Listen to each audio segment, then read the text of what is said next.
Well, do you want to start? We've got 8:04. Sure, let's start. So, Okay. so this is about netting a million. What And page are we on? we are on page 234 Okay, exactly. with leverage at the top. So I'll just read the first paragraph. On the road to earning and netting a million, you're going to experience a variety of leverage issues. Hiring people is easy. However, bringing talented people into your business to work with you is never as easy as you might think. When taking leverage to the highest level, here are the 5 issues you're most likely to confront. Making time to learn and implement the recruit, train, consult, keep process. Hiring capacity versus culdesac talent.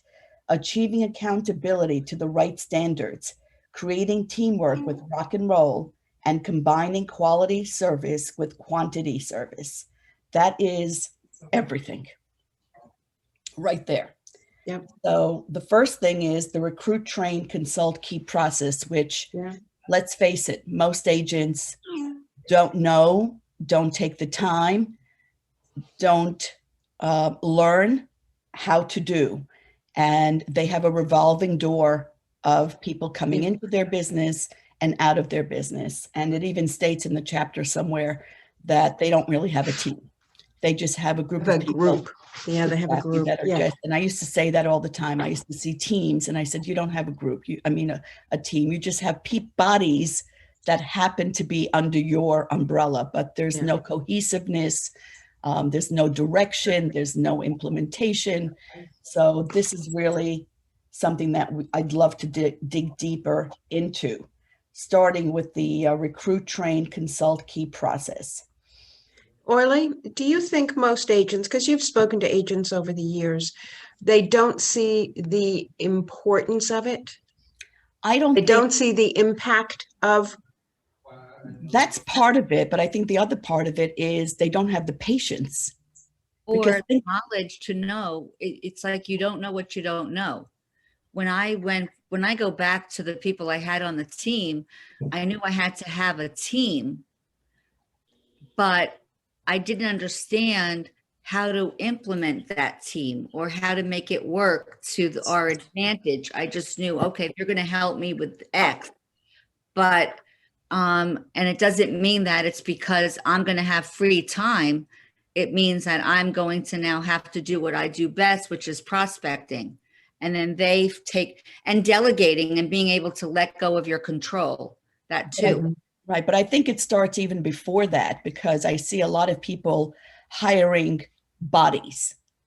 They really, and one thing I admire about Keller Williams is the recruit select process of really digging deep into getting the right people to sit on the right seats on the bus, because getting a body doesn't necessarily mean that person is capable, is going to grow with you, or can even grasp what the job is. And Cheryl will be the first one to admit how many people she has hired that were in the revolving door, and only because they were the wrong people. Yeah. So sometimes you have, and this time she really took the time and stepped back and allowed others to help her find the right people. And her team is very quickly cohesive, and she's formulating a nice group of people that are all going in the same direction with her. So very important who you hire first and taking that time. And the support that we have where someone will step in and say, you know what, I looked at her KPA, or I spoke to her. I don't know if she's right for that position, or she is right for that position. You know, you have another viewpoint from someone. Definitely. And doing the personality test, because you want to make sure that that person fits what you're lacking. You don't exactly. Because we tend to hire people like ourselves because we like them. So if you're an I and you like to talk and have fun, and you hire another I, well, you're all going to have fun together, but who's doing detailed work? Yeah. On page 236, the quote down at the bottom, it says, I can teach skill, So I really focus on attitude and integrity. That's so funny because I always used to say that. I said, I can teach you to do Yep. the job, but I can't teach you a work ethic or an attitude. Right, right. So Right. very, very true. It takes time to learn something, more time to implement it, and even longer to approach mastery of it, period. End of discussion. The irony is that the RTCK are the kind of skills that once learned can save you an enormous amount of time over the rest of your life. When you're able to recruit and retain talented individuals, you will no longer be faced regularly with the number one headache of real estate employer turnover. So And for those that are listening, RTCK is recruit, train, consult, keep. Keep, right, keep. Yeah, keep, big exactly. one to keep. And the cost of a bad hire and the opportunity of a great hire can really afford you not to master. So, because it does take time. In fact, it says it takes 4 months to train somebody. Do you really want to take the time out? Because I mean, I just hired a brand new buyer's agent. Literally, her license, the ink is not even dry yet. And, I really had to make a decision. This is going to take time and effort. I put together a 30, 60, 90-day plan for my team. She's going to be shadowing my other buyer's agents, but it's going to be time invested in her and not fun, frankly, for me, because it takes me away from my focus, but something that done well, will enhance my business and grow my business. Orly, how much of that new agent's training is going to be done by you versus your lead buyer's agent? That's a good point, Patty. I was going to We're on the same page, huh, Paula? Yep. So I'm steering the ship as far as giving her the tools, the classes to take at KW, which she already started yesterday. So now I already see that she's learning based, which pleases me. I'm going to give her the direction. However, I'm going to rely on my buyer's agents. And I already, as I introduced her yesterday to the team, she's going to be shadowing them for the first 30 days. So just like doctors practice on cadavers, we shouldn't practice on live bodies until we're ready. And she's not going to be ready for at least 30 days. So she will shadow them in buyer consultations, showing property. I mean, literally think about this, using the super keypad. Do I want to send her out there and somebody doesn't even know how to open up a lockbox? It comes down to that detail of learning the tools of the trade, knowing how to show a house, learning the intonation, the verbiage of how to speak to a buyer, to convert, open houses. So she's going to have a 30 to 60-day practice before I give her a live body. Writing a contract, especially in this market, I get new agents that write a contract. Half of it is not filled out. It's not filled out correctly. No They- addendums. with the No pre- addendums. Yeah, correct. Right. So- There's no lead paint, which is huge because that's a big fine if you don't attach that. Exactly. All Good those point. things. So I give them 10 practice contracts to write up that Lillian and I will proof, because I don't want her writing up a contract the first time she's nervous because a buyer wants to make an offer. So by doing practice contracts, and I give them different scenarios. This one's FHA, this one's dual agency. So you give them different scenarios so they're ready and learn what the proper addendums, especially in Ringwood, where it's septic, oil tank, wells. So what addendums do you have to attach to it? Now, Orly, to that point, I see that a lot of the contracts don't have the addendums. I agree. I mean, when I get multiple offers, I almost feel like penalizing the agent Yeah. that doesn't know. Check the box. But I hate to penalize their buyers. So of course I don't, but they don't follow direction. They do not follow direction. You're absolutely right. Now, Still Orly, don't know dual agency, some of them. Oh, absolutely. Or dual commission arrangements. I try. Back to the hiring process. And Paula, jump in if you want to. When you are hiring more staff, do you counsel with your current staff to see if they'd be a fit? Yes. Always. You want to make sure that they like them as well. Well, actually, in my case, Katie, who's director of operations, she's the first one that actually meets with that person before I do. there are people I wouldn't have hired on my team if it wasn't for Katie, because I just say no right away by looking at what's on paper. And if I think that their KPA or this doesn't fit, but she knows them or she's met with them, she has a good sense of what's right. So before I meet them, she meets them. Good point, Paula. And when I had Noreen for 22 years, same thing. I mean, Monica used to put the ad in and do the phone interview. So we would screen them. And if it was an admin position, we'd have them send us a brochure that they did of their house. So Noreen would screen for grammatical errors, spelling mistakes, and that would weed them out right there, following directions or not. And then she would meet with them. And you're right, the third pass, I would finally meet with them. Leaving a voicemail, the way they speak on the phone is, a lot of times we hired and we said, leave a voicemail, not because we didn't want to speak to them, but we wanted to hear their voice, their intonation. If they had great English, that was important too. Well, not always good English. You could have an accent. I don't want to make sure I'm politically correct here. Right. But, knows how to speak eloquently to be able to speak with a buyer or a seller. We knew what you meant. Is their grammar correct? I want to make sure that. Yes, this is a reflection of you and your team. I mean, I had two admins in the past, and one of the people in town who knew them from before, he said, he stopped me in the parking lot and he said to me, I have to tell you, since they've come to work with you, I've seen such a change in them, the way they dress, the way they, handle themselves, because they are a reflection of me. So there's a dress code, the way you speak to clients is the way I speak to clients. And it goes back to one of the points in this chapter of having standards. When you have standards, your team has to follow those standards or exceed those standards. So we have what's called an "it's my pleasure" attitude in my team.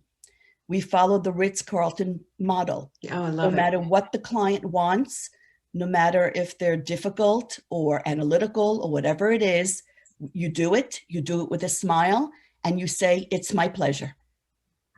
Nice.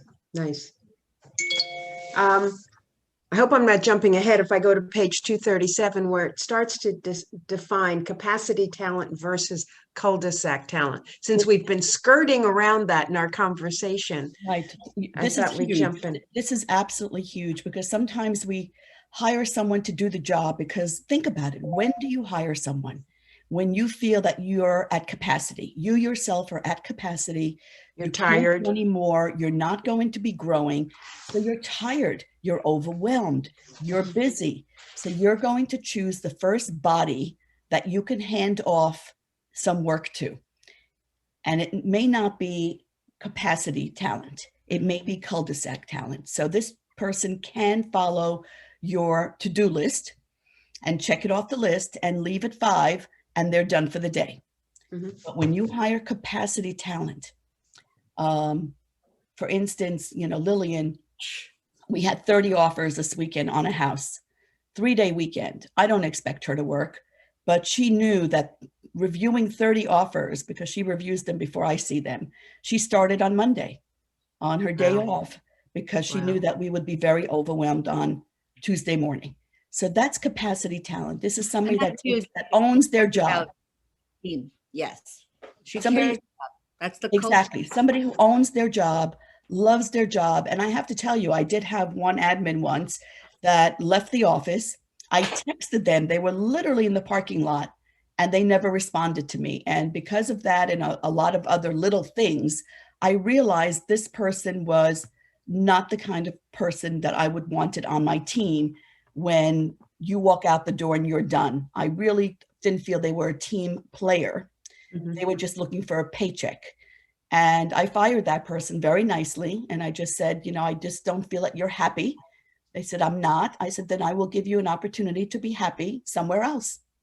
Yeah. And that was it. I didn't have to list the things that I didn't like. It didn't matter. And better not to. Exactly. It's always been my advice. It doesn't matter. It's irrelevant. It's irrelevant. At that point, you just part ways. And that's not an Exactly. easy thing for us to do as well. You know, you're now a business person. We get our license, we become a realtor. Nobody ever teaches us. No, I mean, none of my friends ever went to business school. So none of Right. us ever really learned how to run a business. And that is Yeah. hiring and firing. And what did they say? Hire slowly, fire quickly. Not as Yeah. quickly as I did with one of my hires in 4 days and then got sued, but that's another story. So, Oops. yep. Yeah. Yeah. So you want Say, capacity talent. You want somebody that's going to push you to the yes. next level, who's going to be looking at you and saying, as Paula mentioned last week, this is not what you should be doing. That's my job. Yeah. Because Yeah. sometimes we enjoy doing the mundane because then we don't have to prospect. Well, and sometimes we need a mental break. So Correct. we go to a task that is, yeah, the capacity talent will support you really well, and in some capacity replace you. Correct.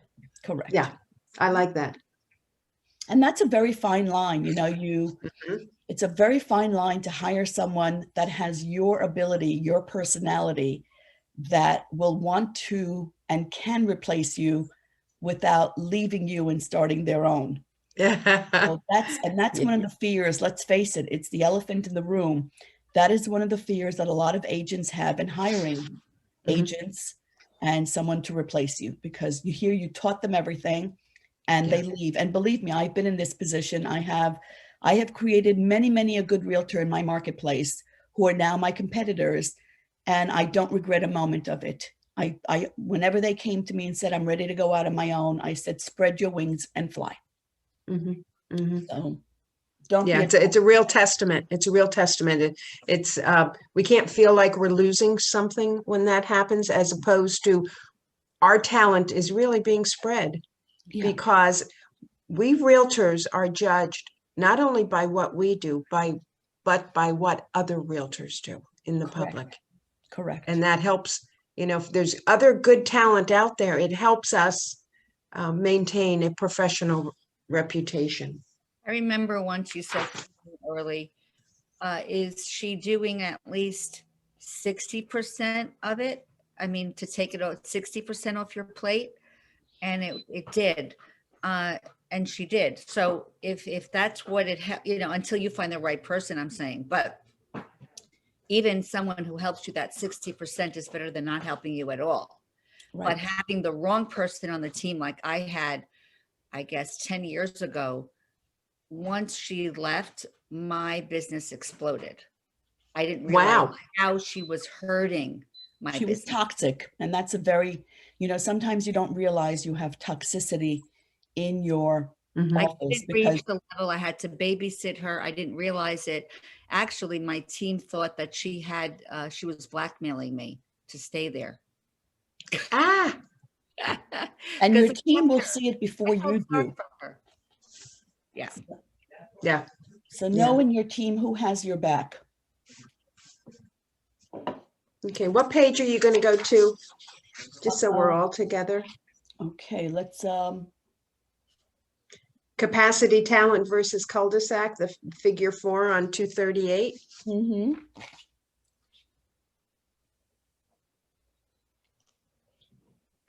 So yeah, so it's being able to do the current tasks and then seeing the future Future tasks. tasks. Now, not everybody's talented in everything. So you have to recognize that and either outsource what they're not talented in or encourage what they are, because not everybody is creative or, has great verbiage when it comes to marketing and things like that. So you have to recognize what you have. I have 3 admins and my right-hand person is not creative. So I have a marketing manager who is more creative. So depending on what you need on the team, or you can outsource it. So you don't, because that's not something you need every day. Yeah. You bring up a good point, though. In today's market, things are changing so rapidly as far as marketing, technology, social media, that we need to have people on our team who are adaptable, Right.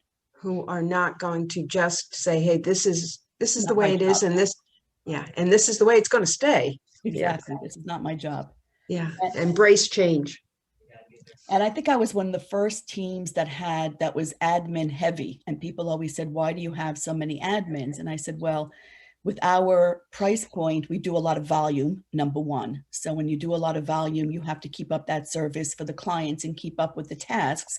But it's just the way my team evolved with 2 part-time and 1 full-time. But actually it worked out as a blessing, because when one person is gone, I'm not left, holding the bag. And I did make sure, this is very important, that everybody was cross-trained. You know what? I was just going to go there. Yep. So you must cross-train your team. Yeah. The person that doesn't normally put a listing in the computer and can't, now I have Reese to do that. So you have other, but, not pretend. I had Jill leave for a week. We launched 4 listings without her there. Lillian, I told her, when you go on vacation, we have your job description, figure out who's going to do all of your tasks. So yep. Plan ahead. And I like how you made it Lillian's responsibility. Yes. Yep. And on that note, he talks about having a policy and procedure manual. So I've always had one for many, many years, but I recognized when I came over to KW that it didn't work anymore because the systems were different. So we're in the process of creating a new policy and procedure manual.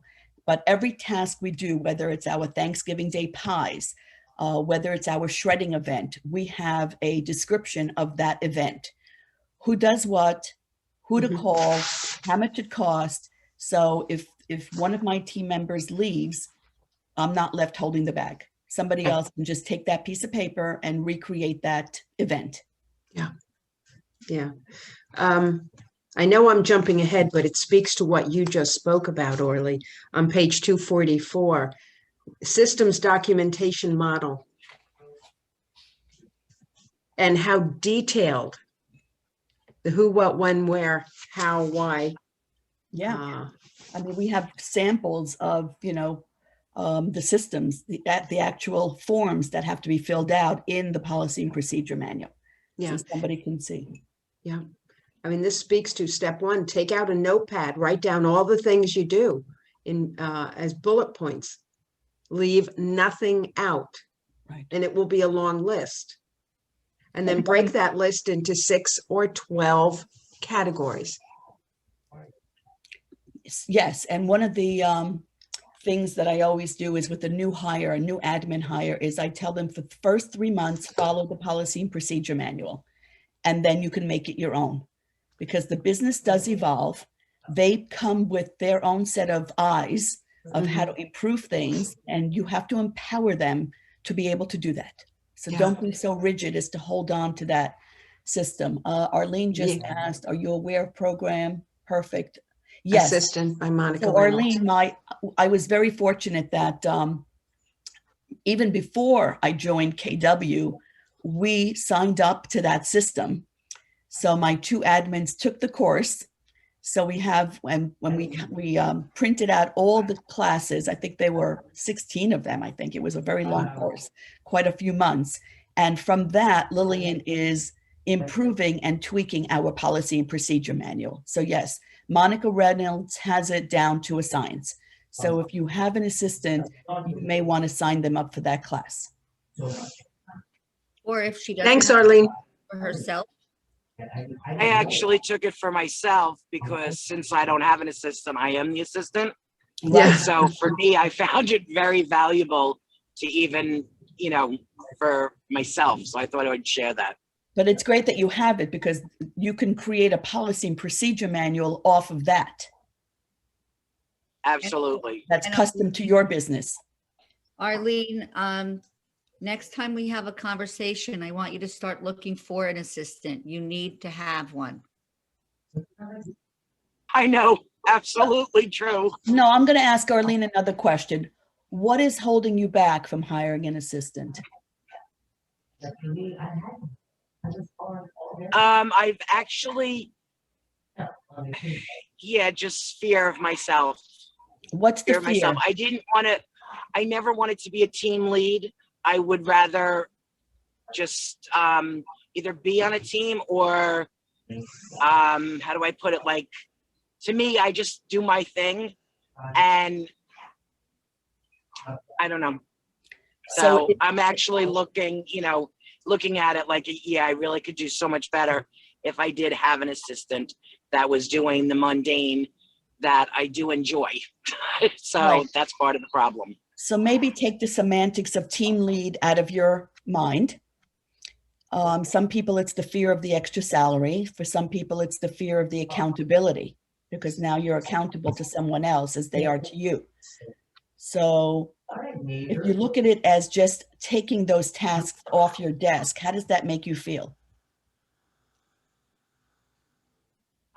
It would be a relief off my shoulders, because I do put a lot of time into things that I know I should be leveraging out. So I'm going to ask you again. So what's holding you back from hiring an assistant? According to the book, the amount of business that you're supposed to have in order to hire the assistant, I don't have it.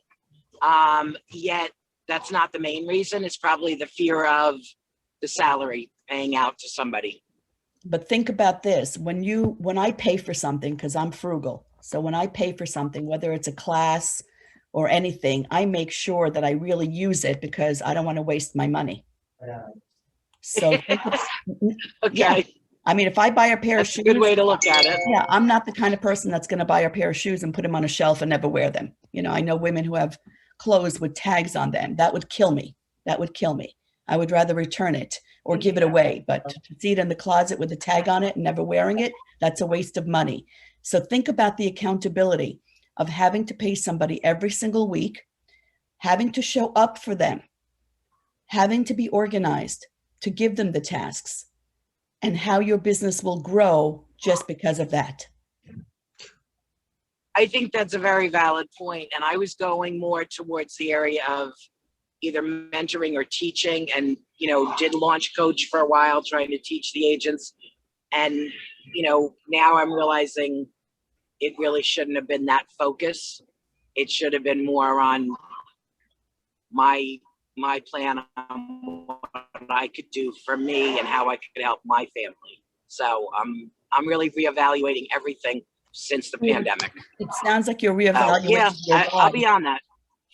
I think you're Excuse me? reevaluating your why. Arlene, think of it as an investment. Like, you're investing in the stock market, and you may not win or you may not lose, but you're investing it, and it's like going to Atlantic City. You play with what you can afford to lose. So if you look at it that way, from your perspective, look at it as an investment into hiring an assistant so that you could focus on dollar productive activities. And then you'll be surprised how your income is going to grow and pay for that assistant. Mm-hmm, mm-hmm. Exactly, especially if it's an assistant who's going to pull you along, push you along a little bit.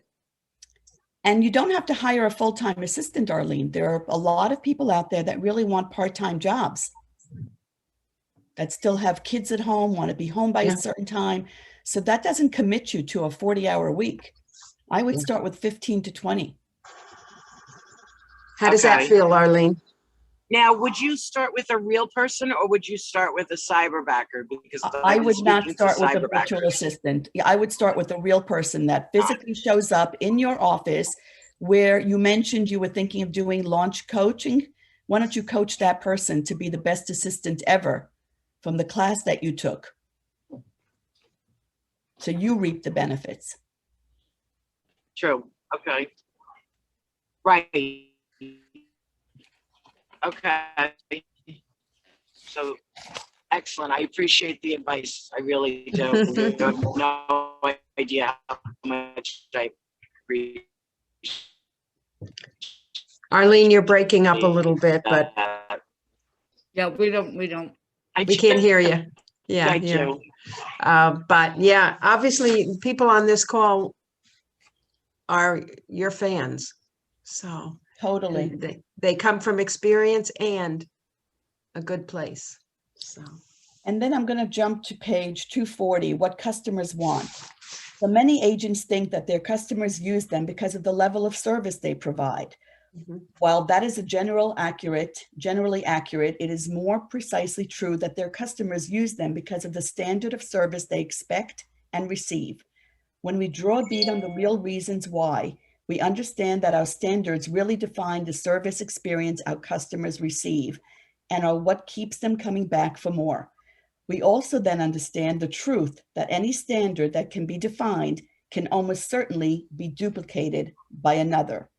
Hence, it boils down to an issue of how successfully to document and communicate those standards to your staff so they are able to emulate your behaviors and level of service. You'll have to define how you want something done, explain the why, when, where, and who of it, train to the standard, and then hold off your staff accountable to following your lead. However, until a process has been documented, you haven't standardized it, and you can't really expect someone else to be able to do it in your standard way. Quality service that is not defined and documented so it can be consistently duplicated is just a hollow slogan. At best, it becomes a promise you just can't make. Most agents have slogans about quality, but millionaire real estate agents have simple documented standards of quality. Thus, most agents are able to deliver high quality service when they do it personally, but the quality suffers dramatically when someone else is asked to do the work. And I'm going to jump to don't do the follow me and watch what I do approach without documentation in the mix. But on that note of service, I also want to bring out the fact that you can actually give better service to your clients by having a team. There's no way in this market, especially, that you can follow up on all the tasks that need to be done to give your clients the kind of service that they deserve. So by having people constantly in touch with them, for instance, this weekend, as we were getting the offers, I set the expectations for the other agents, highest and best, Monday at 5. We will not be presenting until Tuesday, because then you have those agents bugging you, have you presented the offer? In the meantime, I hadn't spoken to my clients all weekend long. So we launched them on Thursday. However, we communicated with them, letting them know you're getting tons of showings. You're starting to get offers over the asking price. We will review them with you on Tuesday. Thank you so much. That's it. Yeah. You don't have to have long conversations. Just set expectations and people will follow suit. On page 248, Orly, again, you're speaking exactly to the book. One common perspective holds that the more time an agent spends with their client, the better the quality of the experience for the client. The belief is that the customer satisfaction is most effectively achieved by personal contact. And obviously, that's not the case. All right. Our experience with top agents doing high volumes and servicing large numbers of clients provides another perspective. These agents achieve high marks in service and enjoy an abundance of word-of-mouth referrals, yet they spend less time with their clients than the average agent. On page 248. I see my clients once at the one-step listing appointment, and they never see me again these days, personally. But they hear from me or somebody from my team every week, everything. Feedback, if something is sitting on the market, we do that on Tuesday because Monday's busy. So we set the expectation. You will hear from us on Tuesday regarding the feedback, especially when the market is down. So it's a matter of just setting expectations. Yep. The home inspection was done. This is the heads up. So Lillian calls the other agent after the home inspection. Are there any deal breakers? Give us the, summary of what we may anticipate. Yep. We let them know these are the two issues the buyers are concerned about. However, please keep in mind that when they review it with their attorney, we may get a laundry list of a few other issues, and that should be coming in the next few days. So just setting expectations for them so they're not calling you ever. Part of my listing presentation is you will never have to call me and ask me, what do I do, or what's happening, or what's the next step? We will proactively let you know. Yeah. Now, who makes that call about the inspection issues? Lillian. Okay. Lillian. In my case, inspection issues, I do. So everybody has their thing, but I do the inspections. And obviously if you're on a team talking about things having to do with real estate, they have to have their realtor license too. Keep that in mind. So that's something too. It's whoever's on your team to talk about the important issues of real estate, they should have their real estate license. That's Good a point. very good point, Paula, because Arlene, if you hire someone who's part-time, my ads always read licensed or willing to get licensed, because the market will turn and you will want that person to talk to other realtors for feedback, attorneys, whomever. So you don't want to be locked into a task doer admin where she's just pushing paper but can't speak to anyone. Yeah. Yeah, that's an expensive Okay. position. I'm going to have to Okay. go because I have a doctor's appointment. So, Oh, hope all is well. no, it's fine, physical, but We're almost done. I don't want to just leave you guys. So Do what you have to. So the last part in page 245, number 12, creating teamwork with rock and roll. Wrong. Yep. As you include additional people in your business life, teamwork will become an issue. Your ability to get people to work together and to create synergy among differing personalities can generate momentum in your business or stall it altogether. The latter happens all too often as staff members all pull in their own directions instead of pulling together. While the problem is common, it is also fairly easy to remedy. The solution is what we fondly call a focus on rock and roll. To achieve teamwork, you need to do two things. Articulate clearly the key goals of your business. These are what we refer to as the big rocks of the business. For example, your main business goal might be to reach 80 million in closed production. That is now the team's rock. Ensure that each team member understands exactly how his role, job description, contributes to the achievement of your business goal, big rock. For example, if your business goal is 80 million in closed production, one of your buyer specialists must have a goal of 10 million in closed production toward that goal, and that is his role. So everybody has to be moving in the same direction. Yeah. And Yeah. that's part of accountability, Arlene. So it's all for one and one for all. And it's creating a culture, which they don't really talk about here, but it really is creating a culture. So because of my new hire yesterday, I'm creating a team lunch next week. It's because we're all working remotely. So this way they can meet Shelby, bond with her. I might have one of our mortgage people take us out to lunch. So it's a double treat. But, you want to do team activities together and create a cohesive, that's always been my word, is create a cohesive environment that they're working well together, whether you're there or not. Yeah. And Orly, I'd like to jump on the word in number 2, where it says contributes to the achievement of your big rocks. Not only productive wise, but that they feel important, that their job and that they are important. Right. Yeah, that's huge. That's Absolutely. huge. And also keep in mind when you've got multiple team members, and this is something that Paula and I learned, that you can't want something for someone that they don't want for themselves. Oh my God. So sometimes, as team leaders, we have bodacious goals. And, the buyer's agents are like, eyes are like deers caught in a headlight. Like, it's like, no, I don't want that for me. That's too much. You're putting too much pressure on me. I can't do it. So sometimes you have to scale it down so they can see it for themselves.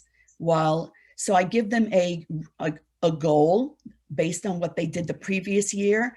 And then I said, what if we just do a reach goal? That if you do this reach goal, there'll be a bonus involved. So there's an incentive there. Make them see beyond what they see for themselves. Yep. Recognition and reward. Right. Yeah. And I love this. This is so important. Making an individual to a team does not necessarily make a team player. So how many times they talk about page 247, group versus team. People who think they have a team because they have 4 bodies working with them, but they're not working cohesively together. So the group versus team model, I love this, is in a group, no clearly stated goals. Everybody's kind of willy-nilly doing their own thing, and then we'll pull it together and see what we get at the end of the day. Daily assignments and tasks, no sense of urgency. One person feels responsible for the success or failure. That's usually the team leader, and competition within the group, as opposed to a team where there's clearly communicated goals in writing big rocks, clearly written job descriptions, and everyone has their own roles. Healthy sense of urgency with specific accountability. So if you're putting together a marketing plan, the marketing person knows that this is not going to be done whenever. It must be done on a consistent basis. Healthy sense of urgency with specific accountability. Everyone feels responsible for team success or failure. Teams take on outside competition. Yeah. Really, really important to create that culture and atmosphere, and not easily done, but something that you need to focus on when creating a team. Yeah. The prior page does speak a little bit about no one's protected if the business goals are not met. And one of the truest ways to hamstring synergy is for accountability to be perceived as lax, or worse, not even-handed. And then recognition and reward. Yeah, absolutely. So we have a team goal, and if you reach our goal, there is a team reward at the end of the year. We do a spa day, we do something really nice that everybody Indulgent. votes on. Yeah, that everybody votes on what they want to do. So That's nice, Orly. yeah, That's really nice. well, you want to have fun together, because if you don't have fun together, then again, you're just a group of bodies working together, but not necessarily towards the same goal. Yep. Yep. It's a great chapter. It really is. I love this chapter because it really speaks to me the foundation of creating a good team. And next week we have 249 to 262. So we finished the chapter. Right. Good. Excellent. Good job. Good session. Good Yeah. session. Yeah. Good job. Okay. Very Arlene, thanks for coming on. Yes. And I know you've got quite a schedule, so thanks for coming on. Well, I And she- appreciate being here. I really Well- do. Thank you. Well, And we're it's glad you pleasure. are. And if you ever need to run something by me, Arlene, please reach out. I'm always here.